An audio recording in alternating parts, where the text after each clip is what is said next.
Judges, viewers, and my fellow teammates. My name is Divyanshu, and I'm the team leader for JugJugGeo. It's 11:02 p.m. and I am officially 58 minutes away from the deadline of this hackathon. Me and my team started working on this about a week back, and since then we have learned a lot about geospatial analysis and challenges that we had to face through while developing an MVP for this problem statement. The problem statement at hand was to design a chain of thought-based LLM system or framework for solving geospatial analysis tasks through intelligent geoprocessing orchestration, or basically manipulating geospatial tools to complete GIS workflows using LLMs. So we have somewhat put together a basic MVP for this problem. So let's discuss about this. The team members of JugJugGeo are Divyanshu Pavia, Hriday Munjal, Akshat Jain, and Krishna Srivastav. All of us are a part of SRM Institute of Science and Technology, students technically, and are in the final year. The problem at hand was that multiple domains in geospatial analysis require researchers and scientists to integrate data from multiple sources and use various algorithms to answer very simple questions. These workflows demand costly software and deep GIS expertise, which requires days or even which requires months or even years of practice and exposure to these workflows. 90% of the time is spent in data preparation and tool configuration in these environments. Most organizations hence prefer outsourcing and relying on outdated sources or slower decision makings, and they pay heavy sums to these external sources to get their workflows completed. The existing AI solution in this problem domain exists, but they are somewhat limited as to the extent of tools that are available in them, or the amount of data sources that they have access to them, or basically the accuracy of the LLM entirely. We'll be discussing about that in the coming slides. So all these problems gathered or influence or basically motivated us to build a solution that was JugJugGeo. It's basically an LLM framework which allows the user to chat with the LLM in natural language.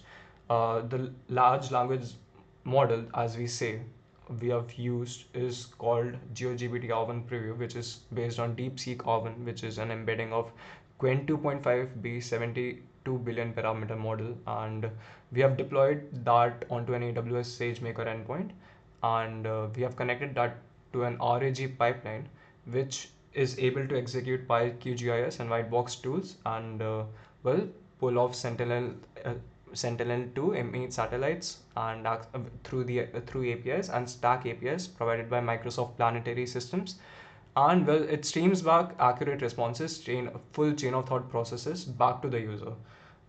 Because the engine is open sourced, we have managed to containerize it, and it's currently running on EC2 instances on AWS Infrastructure. There are various features of this current MVP, and we'll go through them one by one. Before that, we'll discuss about the existing LLM frameworks in the current market domain as of 2025. GeoForge, Cart.o AI, Map AI, Earth GPT are to name a few. GeoGPT, in fact, is one of the organizations that managed to open source the models that we're using. And all of these platforms of frameworks are very limited, as you can clearly see in this table, and we have managed to incorporate these barriers or limitations by each of these frameworks and somewhat tried to incorporate the limitations from these and made a whole around framework across this. It's not perfect, but we are getting there. The features of our current framework includes natural language interface, chain of thought reasoning, GIS tool integration such as PyQGIS as mentioned before, global data access, knowledge-based management, secure code execution, deep discovery engine, which is one of our most important features, the deep discovery engine, which is very interesting as you would now see. So let's get this out of the way and let's see what exactly the MVP looks like. So this is how the MVP basically looks, and it's currently on localhost, and it's how the front end looks like. It's This is how you chart with the LLM interface. JugJugGeo is the name of the chart interface as of right now, and you can type your queries and get real-time statistics and results and complete chain of thought reasoning processes. This is a sample that we have uploaded, sort of, and as you can see, let's say that we had to consider flood risks for Mumbai in recent rainfall patterns. It was a lot, and there was a lot of blockage in the area. And let's say there was a geospatial researcher who was trying to analyze or predict the amount of rainfall or regions which might be flood prone in Mumbai. So in order to do that, he would need data sets or images, satellite images, and weather patterns and other sources which, well, might increase the chances of prediction. So let's say that here the LLM has conveniently written back the thinking process that it needs to gather the data requirements, perform the analysis steps, and it's a complete thinking process that it goes through, and it comes straight from the SageMaker. It comes straight from the context generation, which is the final step of our framework. And well, yeah, that's how it basically is. And we'll be covering each of this is how the the front end looks like on the top. We'll be covering one of the most important features, or some of the features that we have added to this MVP. One of those features is knowledge-based management, aka document library. We are able to transform documents into searchable spatial intelligence through REG pipeline, which basically consists of two very important models. One is the embedding model, which is a 7 billion parameter model, and the other model is the re-ranking geo re-ranker model, which is 568 million parameters. Both of these models are active in the pipeline and are responsible for their individual tasks. Well, embedding model is basically used for semantic embeddings and storing them in the knowledge base. Before passing on to the semantic embedding, as you can see in the purple box over here, the document passes through of what we call a content extraction and smart chunking, which works on both natural board based processor, which is bidirectional encoder relational transformer, and using that it gets segmented, and very efficiently this embedding model converts it into embeddings using cosine similarity and HNSW algorithms and stores it in the knowledge base. The knowledge that we have decided to use is Zillus vectors database, which through which we are able to pass our documents, add files, and pass queries, essentially. So this is what the knowledge base management looks like. Here is the demonstration. This is how the UI looks like. Towards the left, you are able to upload your files, and well, you are able to see the upload progress in real time. Let's the size of the document, and you can remove the documents, and you can search through the document. You can essentially semantic search through them because they have all been parsed and their embeddings have been stored in the vector database, so they can easily be searched through. We have added these filters and sorters, so you can sort by date, name, size, and status, and by files. And well, yeah, that's for the knowledge base management. You can collapse this whenever you don't need it. And for the next part, yeah, well, this is just a UI image, and let's move on to the next slide, which is, well, chain of thought reasoning, which is one of the most, as I already explained, the reasoning process. You are able to clearly see with each response what the LLM thinks, and you can evaluate its responses and whether it's moving on to the right next step according to your workflow, or whether it's hallucinating, or whether the accuracy is too less, or whether it's the context is completely out of the window. So, well, we need to talk to the LLM, adjust what we call that is prompt engineering, adjusting the context length, and manage the memory of whatever the LLM is able to retrieve. We are able to manage that with the help of prompts, system prompts essentially, and able to comprise that with compose generation. You'll see that in future diagrams that there are multiple steps to this LLMs, and as to how exactly does it in source multiple sources and execute workflows efficiently. Right. So, well, this is explain. self-explanatory. Let's move on to the next one, and that is the deep discovery engine, which this is one of my favorite features of this MVP as of right now. And so what essentially it does is that, let's say that we have added a few templates in our MVP. We have end-to-end flood risk management, agricultural monitoring pipeline, urban development analysis suite, etc. All of these workflows are static as of right now. Nothing of them, none of these functionalities are actually connected to the API. But it's partially because I can't keep the EC2 instance and a SageMaker endpoint running throughout because it costs money, and hence. So let's actually see what exactly does this GIS workflow incorporates, and let's see deep discovery in action. So this is exactly how what the deep discovery interface looks like. Here at the top you can see that there's a discovery query where you can see the query, and here is your header where you can see the exact status of the discovery flow. Here is the discovery activity where you'll be able to see the current status of the deep discovery. There are basically 5 stages to deep discovery. That is research planning, multi-source search, cross-reference analysis, and report generation. It basically comprises data from multiple sources and knowledge base, web sources, and we are using DuckDuckGo API for web intelligence, by the way. And then it comprises all of this, summarizes, merges, etc., etc., and well, prepares a very elaborate and a very brief, very comprehensive report on whatever the query is supposed to be about. We Yeah, you can also see the sources from here. There are various sources from which it gathers the data, and you can filter out the sources from which it has actually mentioned, and you can visit the websites. And well, you can download the full report as soon as the workflow is completed. That's about deep discovery.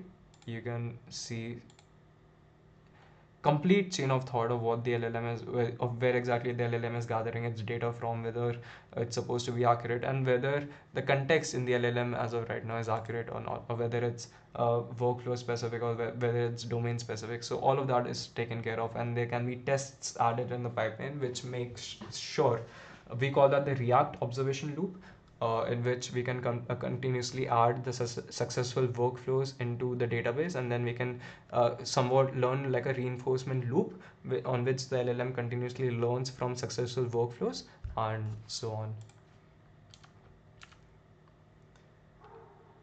Here is the architecture diagram. We basically, there's the modern React frontend, as you can see over here. We use Next.js 14 to deploy this, and we use Docker essentially on our EC2 machine to deploy the various APIs on our EC2 instance. These APIs were exposed on 3 different ports, that is 8810, 8811, and 8812. 8810 for geo embedding, 8811 for geo re-ranking, and 8812 for your API calls for systems, and for various other APIs that I have decided to expose directly. So it's a complete architecture. You can come see here and spend some time over here and see exactly how the LLM processes. It's pretty straightforward once you follow the arrows around. And well, what essentially it does is that we have attached a Docker container which is able to run Python scripts, and is able to download geospatial tools like PyQGIS and WhiteboxTools, and use these tools in the Docker container to essentially run these workflows and return back the results or these evaluations to the user through the chart interface. The users can download the results, they can visualize it. What essentially we are also planning is that we can allow the users to initiate their own instance, and allow them to work on Python notebooks, and allow them to execute or modify their workflows if the LLM doesn't get it right, which it most probably won't get it right in the first try. We have to keep engineering it. We have to keep making sure that these workflows generated by the LLM are accurate and can be executed in real time. The process flow diagram, it's basically it's somewhat uh, pretty straightforward as well. That the pipeline comprises of vector embeddings and retrieval systems, and then ultimately the data from all of these sources merges into context assembly, goes to the LLM, to the SageMaker endpoint, and generates a response which is finally written back to the user, which is a continuous loop in itself.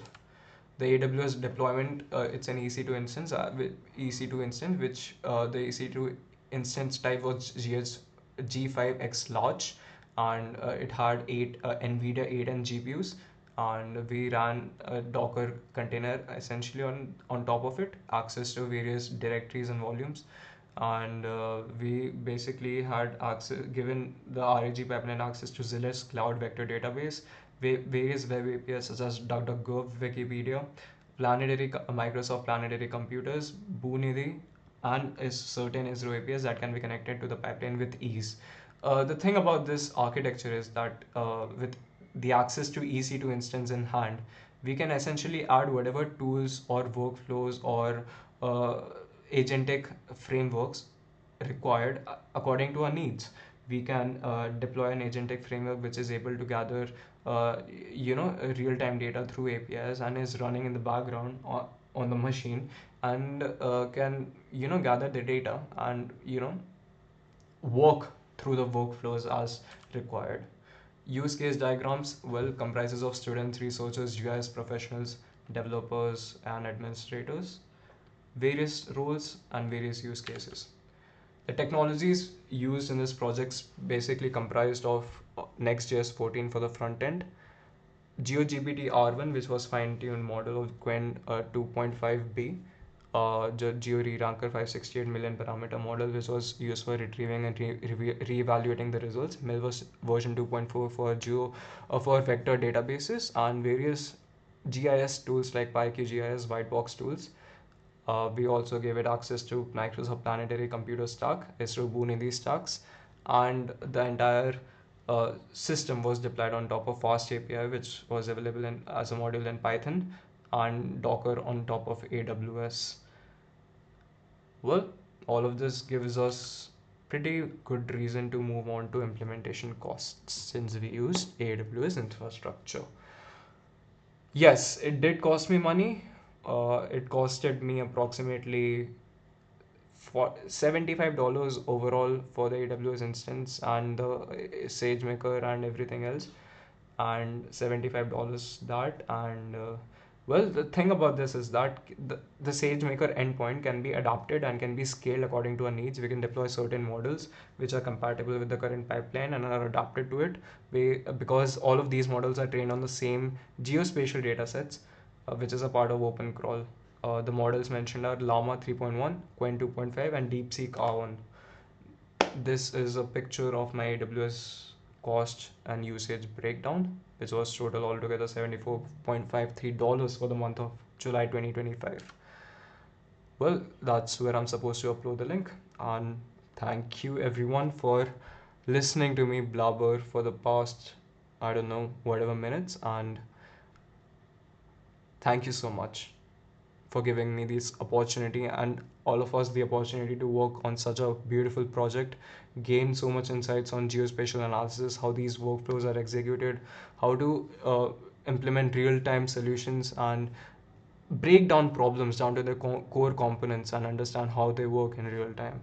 I also have access to VectorDB over here. If you can see to the left side of my screen, this is the public endpoint, the collections over here, and the EC2 instance that I deployed is right here, and it's working perfectly. Not although connected to the front end. I have access to EC2 instance through my SSH right here, which is through port 22, and my SageMaker endpoint, which is currently inactive, but well, is on US East 1, and it runs on a Hugging Face TGI container on, yeah. All of this, every single thing is uploaded on my GitHub repository, and it's open sourced, and you can see the various documentation I have over here regarding this project, the diagrams I created, how to set up the project. It's currently still in development, so technically don't set it up locally. You can to explore the project, but I suggest don't deploy it on your EC2 instance if you're trying to replicate it or do it on your end. So I need to update that in the README files. Thank you once again, and you have a good night.